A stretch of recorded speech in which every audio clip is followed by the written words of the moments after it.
Probability ಫಾರ್ಮುಲಾನ apply ಮಾಡಿಕೊಂಡು ನಮ್ಮ Milky way ಗ್ಯಾಲಕ್ಸಿಯ ಎಷ್ಟು ಪ್ಲ್ಯಾನೆಟ್ಸ್ಗಳಲ್ಲಿ ಲೈಫ್ ಇದೆ ಅಂತ ಕಂಡುಹಿಡಿಯೋದಕ್ಕೆ ಈಸಿ. ಆದರೆ ಈ ಫಾರ್ಮುಲಾನ ಎಲ್ಲ ಪ್ಲ್ಯಾನೆಟ್ಸ್ಗಳಿಗೂ ಅಪ್ಲೈ ಮಾಡ್ಬೋದಾ? ಇಲ್ಲ. ಯಾಕೆ ಅಂದರೆ ಎಲ್ಲ ಪ್ಲ್ಯಾನೆಟ್ಸ್ಗಳು ಕೂಡ ಒಂದೇ ರೀತಿಯ ಅಟ್ಮಾಸ್ಫಿಯರ್ ಹೊಂದಿರಲ್ಲ, ಒಂದೇ ರೀತಿಯ ಟೆಂಪ್ರೇಚರ್ ಹೊಂದಿರಲ್ಲ, ಮತ್ತು ಎಲ್ಲ ಪ್ಲ್ಯಾನೆಟ್ಸಲ್ಲಿ ವಾಟರ್ ಎಕ್ಸಿಸ್ಟ್ ಇರೋದಿಲ್ಲ.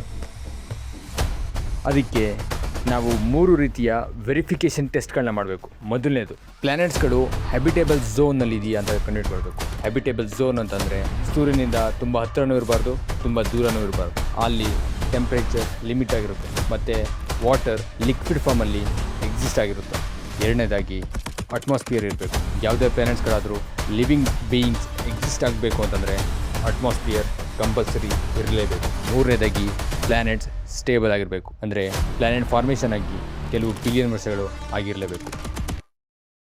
ಈ ರೀತಿ ಫಿಲ್ಟರ್ ಆದಮೇಲೆ 40ರಿಂದ 100 ಬಿಲಿಯನ್ ಪ್ಲ್ಯಾನೆಟ್ಸ್ಗಳು ಮಾತ್ರ ಈ ಫಾರ್ಮುಲಾನ ಅಪ್ಲೈ ಮಾಡೋದಕ್ಕೆ ಎಲಿಜಿಬಲ್ ಆಗಿರ್ತವೆ. ಈಗ ಯಾವ್ಯಾವ ಪ್ಲ್ಯಾನೆಟ್ಸಲ್ಲಿ ಲೈಫ್ ಇದೆ ಅಂತ ನಾವು ಕಂಡುಹಿಡಿಬೋದಾ?